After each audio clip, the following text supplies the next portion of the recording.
Silence can be more deafening than words.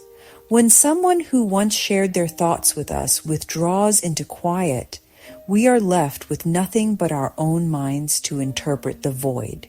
But is silence truly a message, or is it merely an absence? In our interactions with others, words act as bridges. They connect emotions, ideas, and intentions.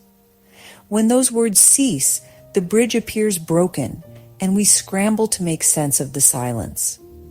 However, silence itself does not necessarily signify rejection, anger, or disdain. It is a neutral space upon which we project our own thoughts. A famous story from ancient Greece tells of a student who once asked his Stoic teacher, "Why has my friend stopped speaking to me?" The teacher replied, "Do you assume his silence is meant for you? Or could it be his own burden to carry?" The student pondered this and realized that he had been making assumptions without understanding his friend's inner world. When someone stops speaking to us, our immediate instinct is to wonder why. Have we done something wrong? Have they changed in some way? But instead of rushing to conclusions, we can use this as an opportunity for self-examination. As Stoicism teaches, external events are beyond our control, but how we react to them is entirely up to us. The absence of words often compels the mind to construct its own narrative. Perhaps we replay old conversations, searching for clues of offense. Perhaps we assume indifference where none exists. The mind is adept at filling gaps with speculation, yet these assumptions may have little grounding in reality. A Stoic approach encourages us to detach from the need for immediate explanations. We do not control the actions of others, only our own thoughts and responses. Rather than fearing silence, we can meet it with curiosity and resilience. There is an old Buddhist parable about a man who was struck by an arrow. Instead of seeking immediate treatment, he insisted on knowing who shot the arrow, why they did it, and what their intentions were. In his delay, his suffering only grew. Silence is much the same.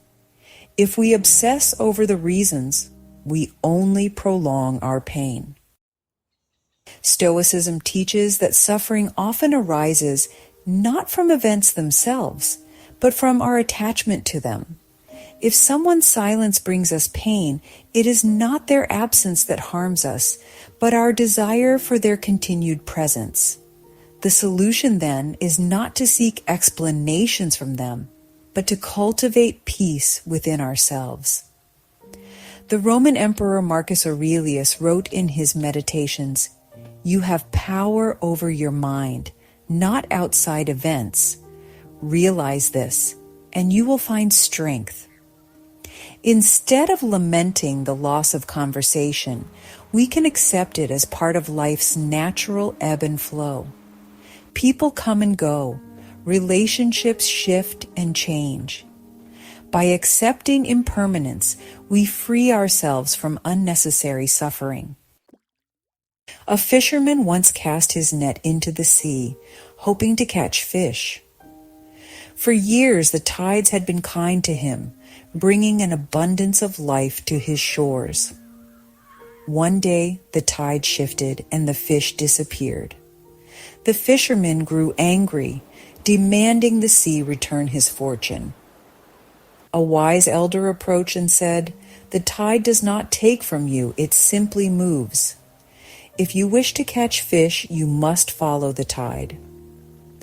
In the same way, when people drift away in silence, we can lament their absence or move forward, adapting to the new flow of life. When someone stops speaking to us, we have an opportunity to grow. Silence forces us to listen, not to others, but to ourselves. What fears does the silence bring up? What insecurities does it reveal? Rather than resisting, we can use this moment to understand our own minds. Many people fear silence because it strips away distractions and forces them to confront their inner world. But within silence lies clarity. Instead of seeking validation from another, we can learn to validate ourselves. Instead of expecting closure from someone else, we can create our own sense of resolution. There is a Zen story of a master and a student who sat in silence for hours. Finally, the student asked, "Master, what are we learning from this silence?" The master smiled and replied, "You tell me." The student soon realized that the lesson was not in the words, but in his own reflection. A woman once wrote a letter to a friend who had stopped speaking to her. She poured out her emotions, asking for explanations, expressing her hurt, and seeking reconciliation. But before she sent it, she read it again. She realized that every word she wrote was for herself, not her friend. Instead of sending the letter, she kept it as a reminder of her own strength. Silence had given her the space to understand her emotions, and in doing so, she found peace. Not all silence needs to be accepted passively. Sometimes reaching out is the right choice. If a valued friend or loved one has grown distant, a simple, sincere inquiry can clarify misunderstandings. However, if someone has chosen silence as their path, we must respect their autonomy. The key is balance. We should not chase after those who wish to walk away, nor should we retreat into pride or resentment. Instead, we can approach the situation with equanimity. If a relationship is meant to endure, it will find its way back. If not, we can cherish what was and move forward with wisdom. A traveler once journeyed down a great river using a small boat. He met others along the way, some who joined him for a time, some who left when the waters changed.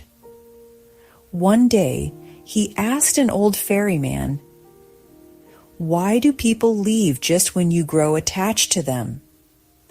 The ferryman smiled and said, "The river does not hold on to the boat.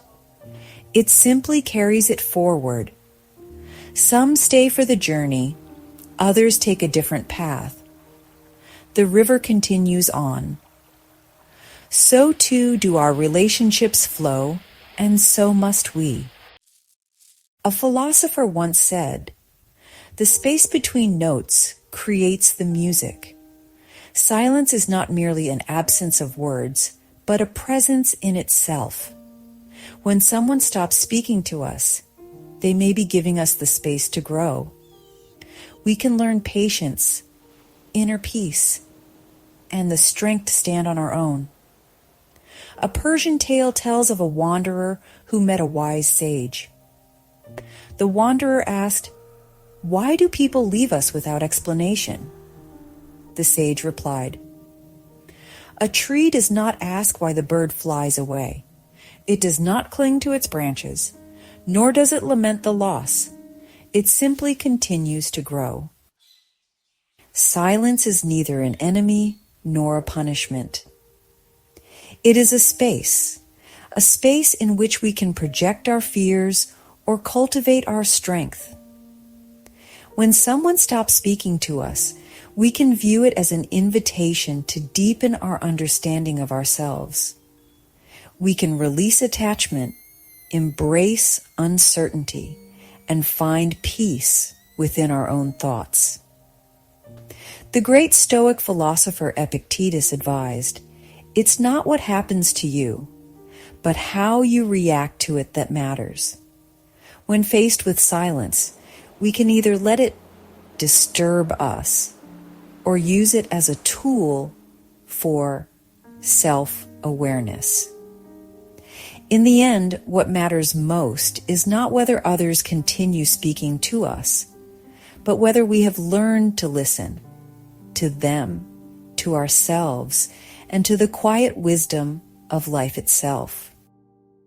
If you enjoyed this video and are hungry for more deep wisdom teachings, please subscribe, like, and leave a comment below.